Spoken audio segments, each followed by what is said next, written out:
Hayi hordoftoota YouTube channel Fayyoo Jaalalaa nagaan isiniif haa ta'u akkam jirtu. Nagaa keessan baay'ee nagaa fi galata Waaqaa haa ta'u. Adeebba dubbisu dhufe jechuudha. Na dhukkubaa jettee viidiyoo yeroo baay'ee dalagdeetti viidiyoo YouTube isa Amaariffaa irratti dalagdee bilbilaan mana arrabsiti.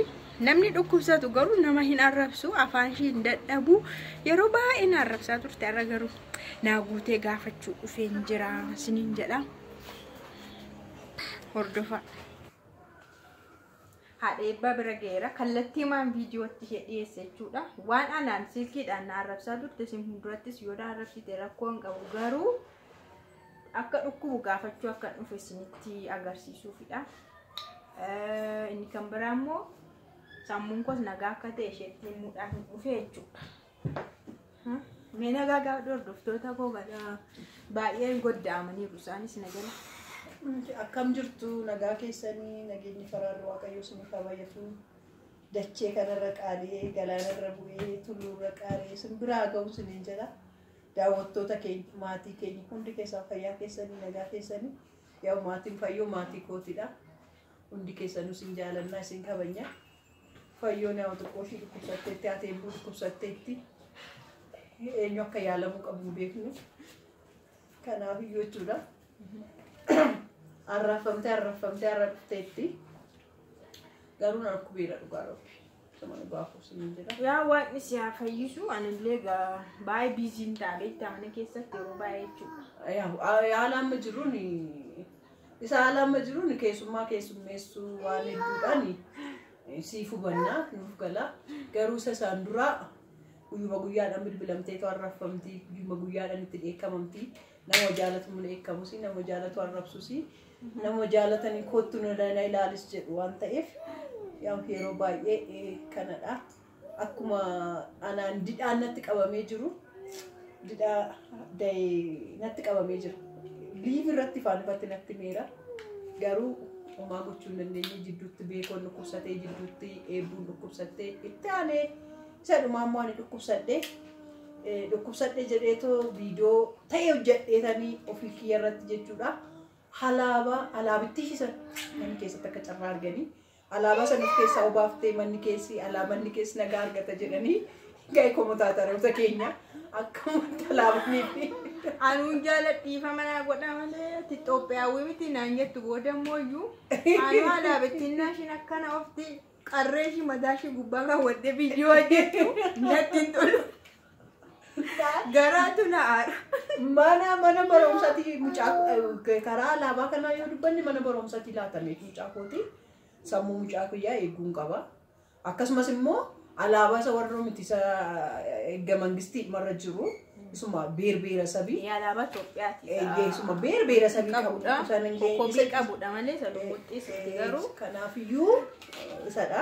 Garuu alaabanii fi dhukkubni oliin qabatu. Siniin jechuufanii karaa kanaa keenya giyyaatiin komotaataroonni keenya waan masin hin baafne hin jiru dhugaa rabbi. Odoo sin jiraachuu baattanii sin jiraannu garuu anamma asii sin jaarsummaa tokko si gaafachuu dhufee lammata immoo doonii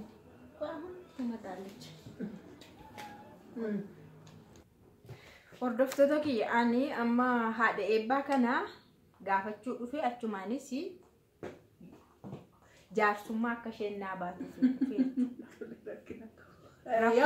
dura caalaa dheengadda bilbileefiin ture qaamana iddoon naqeenatti tola asuma dhugaa baadii kana gadi ba'uu hin danda'u ture malee jiraas akka carraa ta'e hin arganne Odoon argadhe baay'ee gaariidha asumaan dhiifama guddaa isaa siif galattiin jedha jiraako jireenya keessatti bu'aa baay'een waan baay'een nama gaddis jira gammachuunis jira bu'aa baay'ee hedduu dabarsina amma biyya lafaa kanarra jirrutti kanaaf iyyuu immoo jechuudha piraankonni hedduun hin hojjetamu waan adda addaan hojjetamu kanaaf akka namummaatti balleessiteetti akka hojiitti immoo sirrii hojjette karaa lamaan hubanna akka hojiitti baqa hojiidha YouTube ishii akka hojiitti fakkeenya mana keessa teesseerti kana dura biyya Arabaan deema jennaan biyya Arabaan deemini YouTube kee waan barbaadde irratti dalagii siif ilaalla jennee waadaa gashisiifne turre jechuudha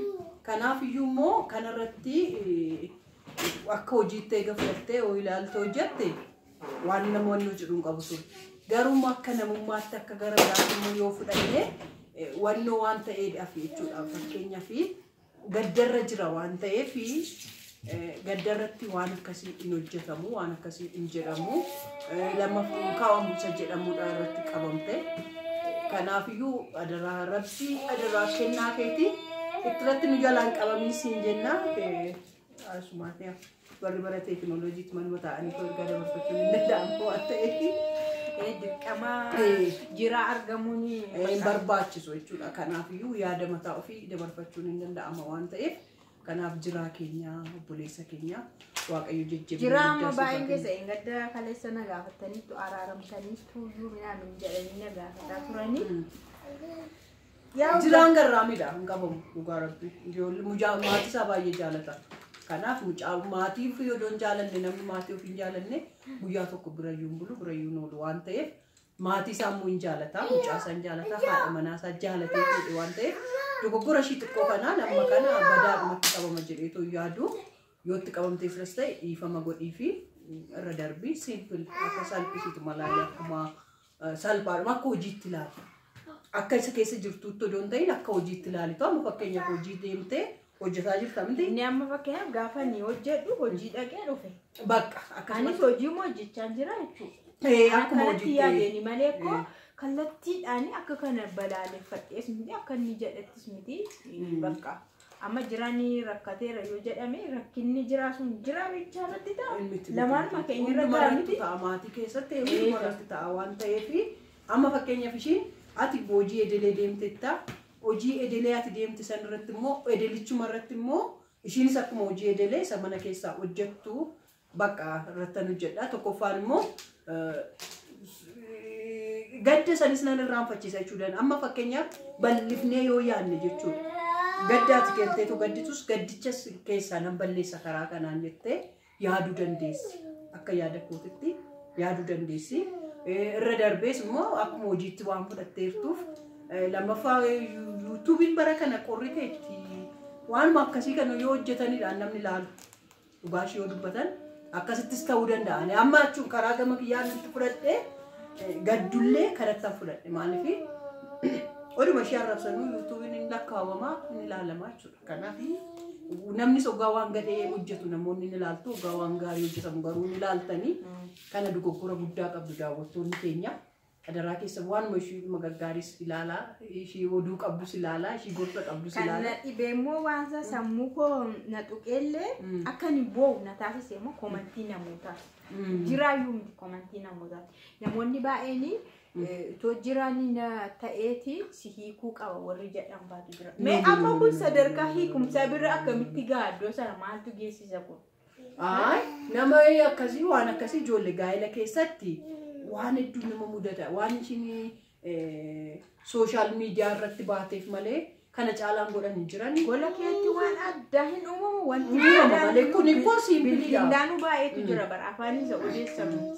Amma kun jechuudha amma fakkeenyaaf akkuma hojiitti ishiin hundi keenyayyuu ilaaluu hin qabnu akkuma hojiitti waan hojjetteef hojiidha ishiidhaaf. Dhugaa rabbii kana dura isinitti miira miti waan barbaadde hojjettu waan barbaadde dalagdu. Inni ilaallaa fi biyya arabaa mucaashii gattee hin deemin jenneerra. Kana sammuu keessan keessatti yaadadha duubatti deebi'atu viidiyoo iyyuu ilaalaa. Tokko jedha. Lammaffaa immoo kun akka hojii edeleetti waan ta'eef gaa'ela hiikaan jedhu kun seexanadha. Adaraa rabbii gaa'ela hiikaan jedhu hin jiru. Ani gaa'ela hiikaa baay'een jibbaa baay'een balaaleffadhaa. Yoo rakkinni jiraate oliin dubbatanii maal lamni jira bara nama hedduu jira.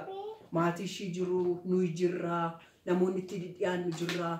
Kanaaf simpliidha waan ta'u baate ko private gala barko viidiyoo sun hin gala ofee yoo ta'u kanaaf iyyuu hiiki jechuudha waan guddaan kun ol baatee maatii nu jiru maatii keessa garuu wantichi viidiyoodha hojiidha waan ta'eef piraankiidhas immoo kana caala irratti hojjettee beekti bar piraanki kana caala irratti hojjettee beektu kanaaf akkasumatti fudhadhaa piraankiin kana caalu irratti hojjetamuu namni mala waan ta'eef yaa akka dogoggoraatti dogoggoraa jennu.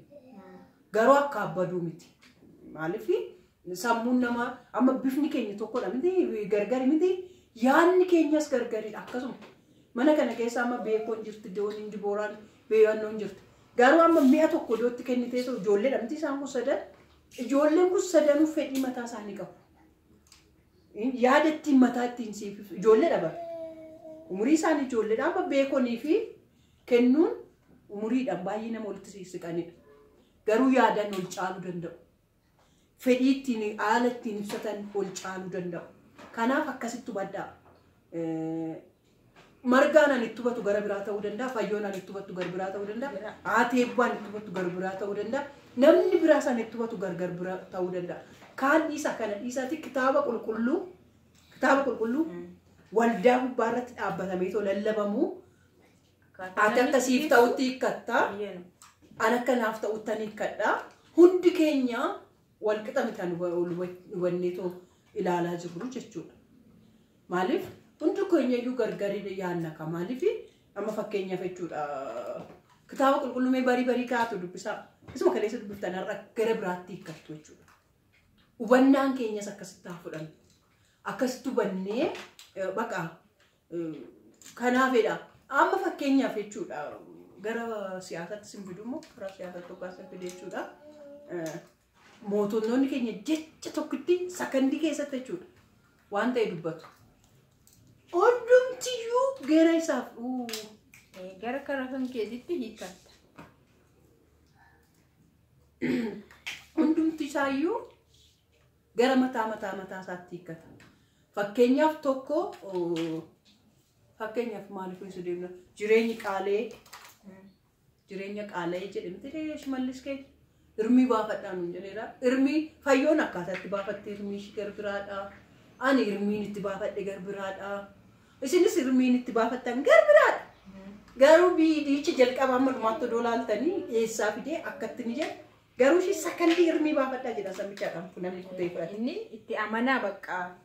Amanaa gadi bu'uun jirutti amanaa taa'aayyuu jedha. Taa'aayyuu jedha. Garuu shi dhuma sakandii sadii moo gandi afurisaa ishee kuttanii wakka baay'eetti itti hiikamee jechuudha.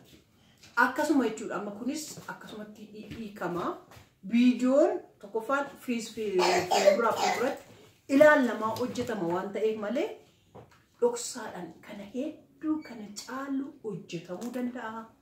Dhalachuus danda'a. Kanaaf kommentaataroonni keenyas akkasitti hubadhaa fi akkasitti ilaalaa fi eega akkasitti daawwattanii akkasitti hubattanii immoo sammuun kee furrii qofaa qabaa kan jedhes jira.